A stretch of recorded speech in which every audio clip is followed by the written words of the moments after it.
is the technocracy? This would be the biggest social engineering project ever entered into. The Bible says the kingdoms of this world are coming to nothing. Soros' publication took it a step further and said that the 2030 agenda is another great leap forward for development. The World Economic Forum and the globalist mouthpieces here would put out this as their pitch. We're going to convince the whole world you will own nothing.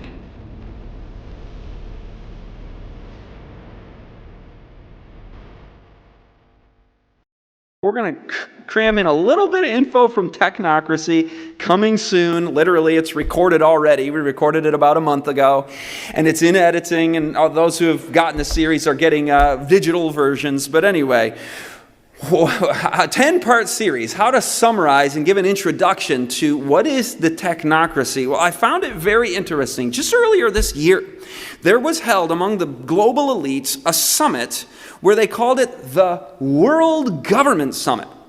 Now, I've been studying these things and teaching these things during my academic career, going back during the 20 years past. And in the past, people would be like, oh, that sounds like a conspiracy theory to talk about one world government and these sorts of things.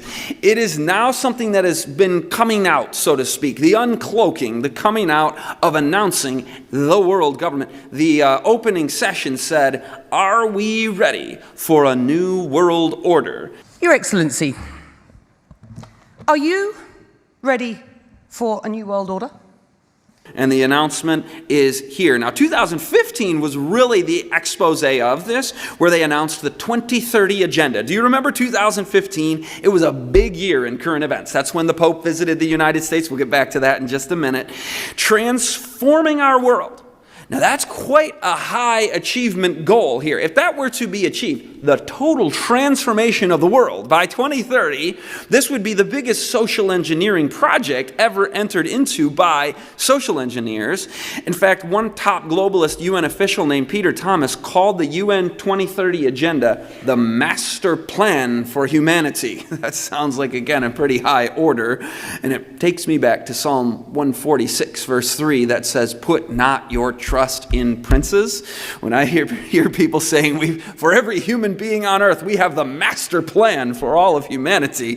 Yikes. Put not your trust in the globalist powers of this world. The Bible says the kingdoms of this world are coming to nothing. We are of the kingdom of heaven.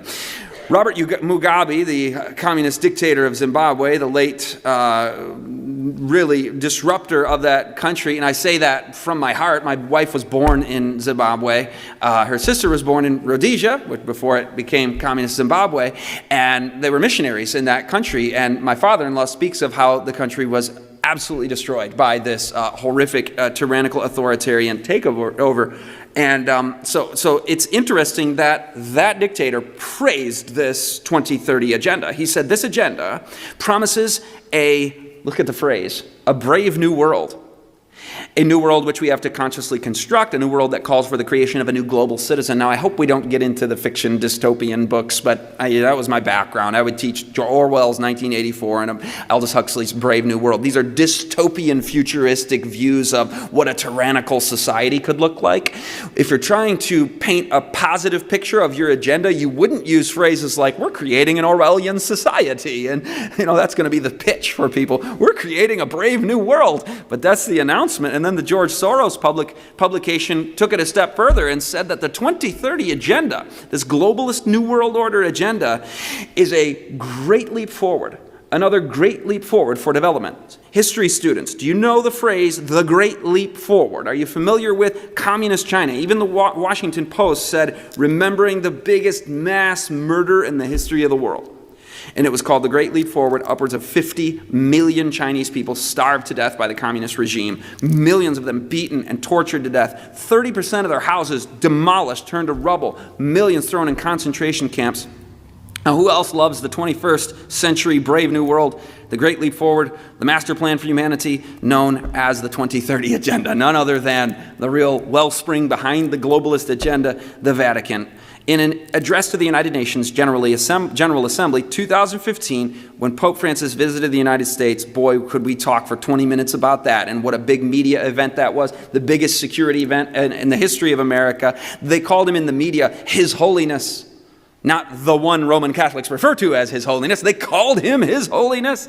And he was placed in a position of authority, speaking and addressing the U.S. Congress, the first time you have ever seen a head of state, not to mention a religio-political head of state in America. The founders of this country would be shocked and stand in awe of that. But he talked about the importance of the 2030 agenda. Now, the 2030 agenda is actually just a remarketing of the Earth Charter and the 1992 Rio Earth Summit, where they called for the equitable distribution of wealth within nations and among nations. So it's a socialistic ideology where they called upon the world to bring about a sustainable global community, a new world order of interdependence. We'll get to that word interdependence in just a minute, but we want to embrace a new global, listen to this word, ethic, with fundamental changes needed in our values, ethical values changes, and a change of, wow, this sounds downright religious, mind and heart.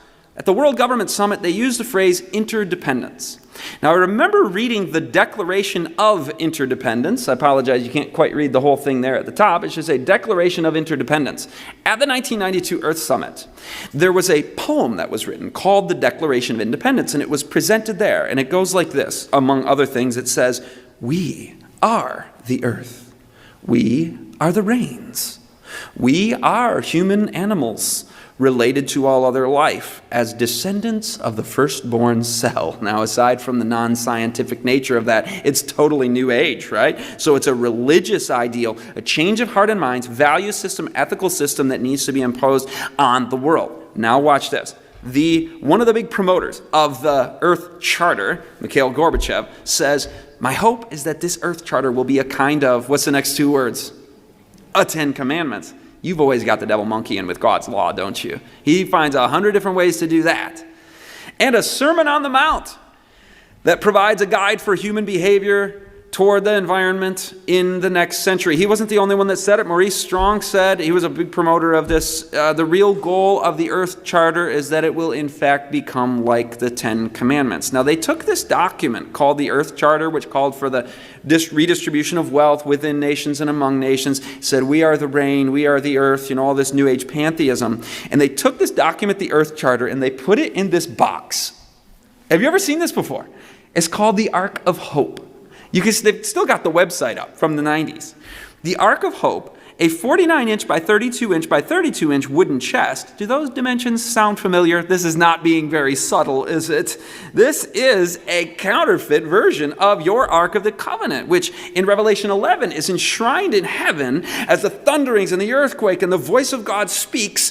The last verse of chapter 11 of Revelation leads into chapter 12, 13, and 14, the heart and the climax of the book of Revelation, which lays out the great controversy and the issues in the last days. That's a climactic verse pointing to 1844, pointing to the message of the third angel.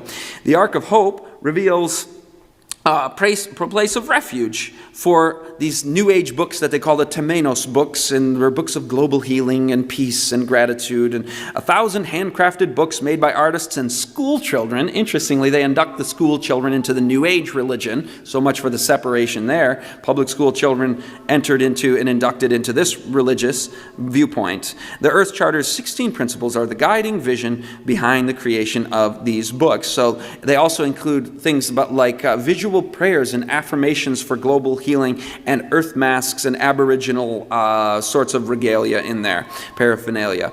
96-inch carrying poles. You know about the poles that carried the Ark of the Covenant as well. And they have the poles made of unicorn horns, which will render evil ineffective.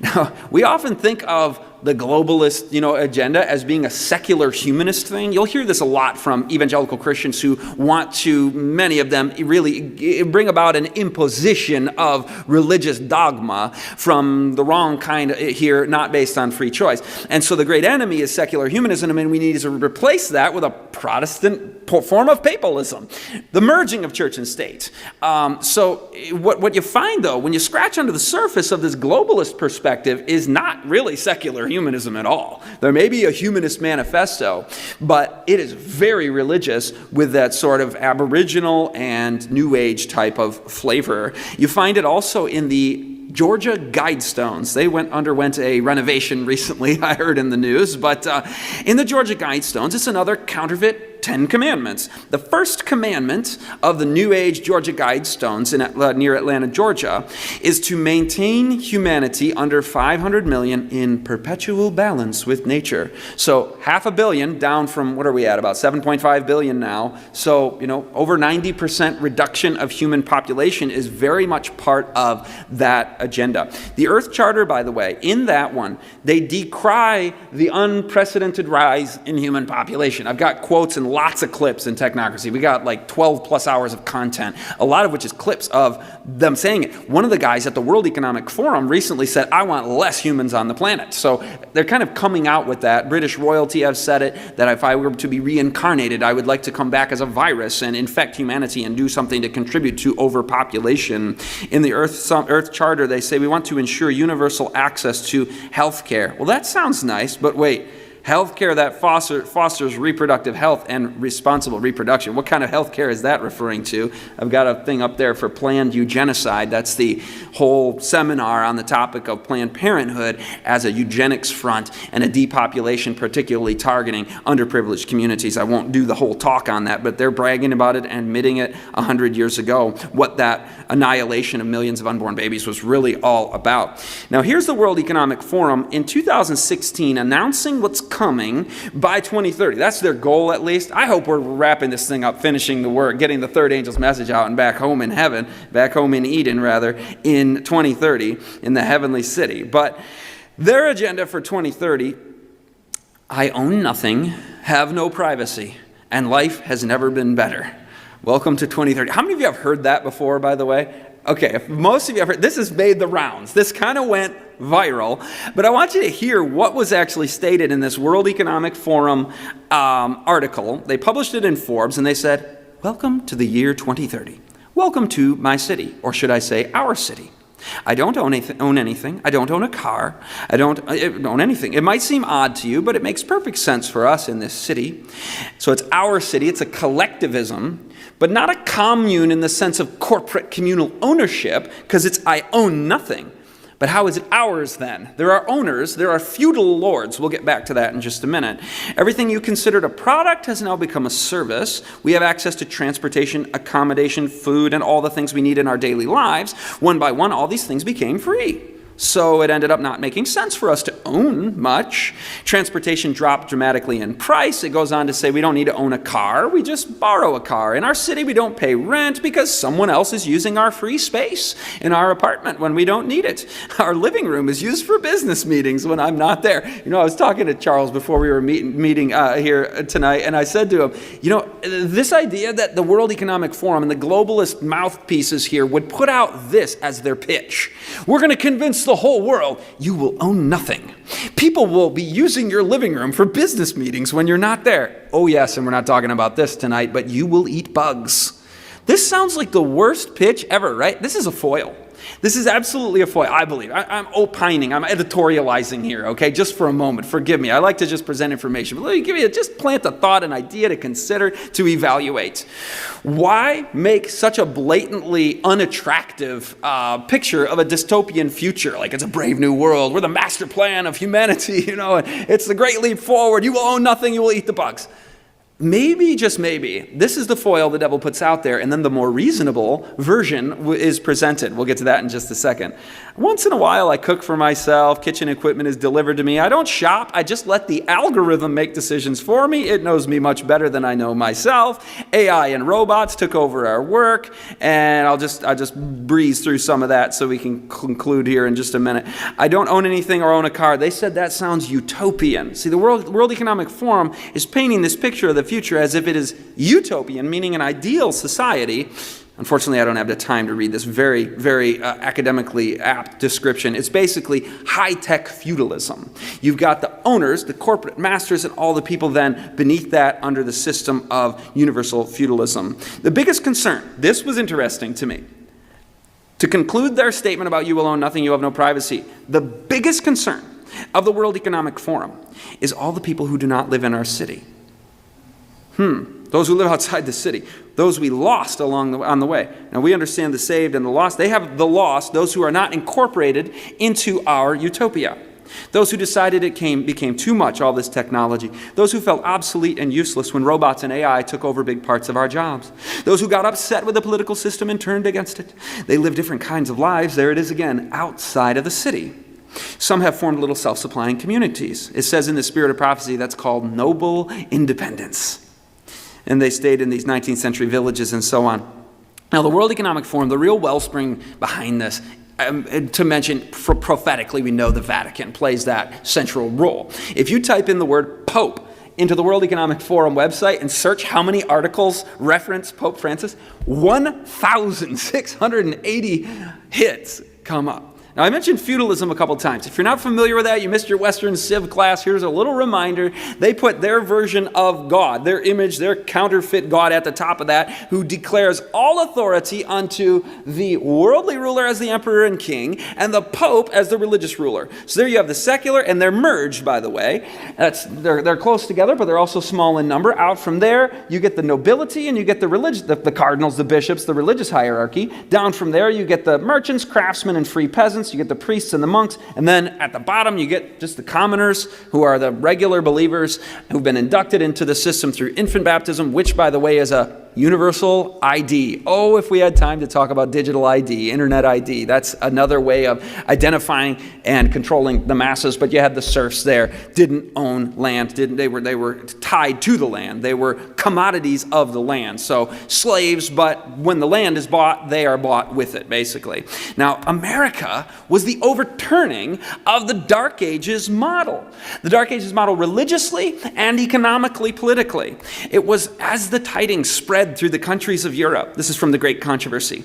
The tidings spread of a land where every man may enjoy the fruit of his own labor and obey the convictions of his own conscience. Thousands flocked to the shores of the New World. Colonies rapidly multiplied. Did you know, enjoy the fruit of his own labor, economic system of individual private property ownership, and then obey the convictions of his own conscience. No more popes, no more kings. That was the little cartoon I learned in middle school about America's founding. No more kings.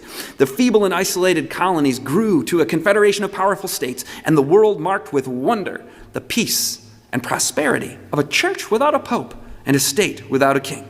So freedom meant the declaration of independence from the feudal order, the Dark Ages system, religiously and economically. The World Economic Forum now puts on their graphic, this is from World Economic Forum website, Capitalism, Rest in Peace 2020. Now that name, capitalism, gets a bad name because you think about greed and corruption and stuff like that. But basically, the technical definition of that is simply free market owners, private ownership of property, private ownership of capital, business ownership, and enjoying the fruits of your labor, which the Great Controversy speaks highly of. But the UN Agenda 2030 said we need fundamental changes in the way that our society produces and consumes goods and services. That's a lot of economic jargon for fundamental changes in the economic system of freedom, from freedom to feudalism, if you want to sum that up.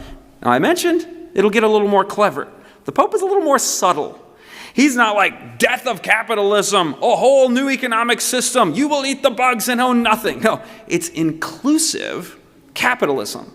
So you get this, the ideological spectrum, you get such radicalism stretching the window out to here, that whilst all along the papal feudal system was here out on the fringes and extreme, when you get crazier sounding stuff, all of a sudden he seems moderate and reasonable and in the middle, right? Oh, I wish I could show you the whole video he put out with the Rothschilds, with the Council for Inclusive Capitalism, but I am out of time. I wish I could talk about the International Energy Agency calling for, the climate agenda. We haven't even touched on that. This is talking about shutting down driving cars on, guess what day of the week? On Sundays. So much more could be said. We could show you the World Economic Forum YouTube page where they bring the robotic hand in. Not only is it hands from all nations rebuilding the world, remaking the world, putting those puzzle pieces together, but what's the robot hand doing there? If we were getting full into the technocracy stuff, we'd go into episode 4, which I haven't even touched on. Servants of God are slaves to the algorithm. Globalist academics say free will is over.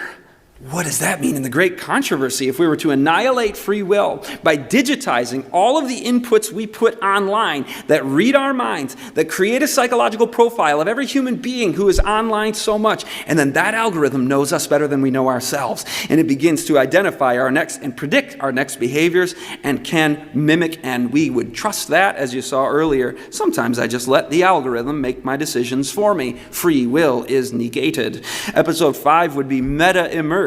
You ever heard of the metaverse? Being immersed online in video games and social media, that's going to go virtual, where you step into it and they can bathe your skin with fibers that can identify, can signal to the nerve endings how you feel and smell and see the metaverse. It's a counterfeit universe. You know, Satan wanted to be in the position of God, right? I will ascend, I will be above the other stars. But he can't create. God speaks this world into existence. That's why he is worthy to be honored and praised and glorified. For you created all things, and by your will they were created and have their being. Revelation 4, verse 11.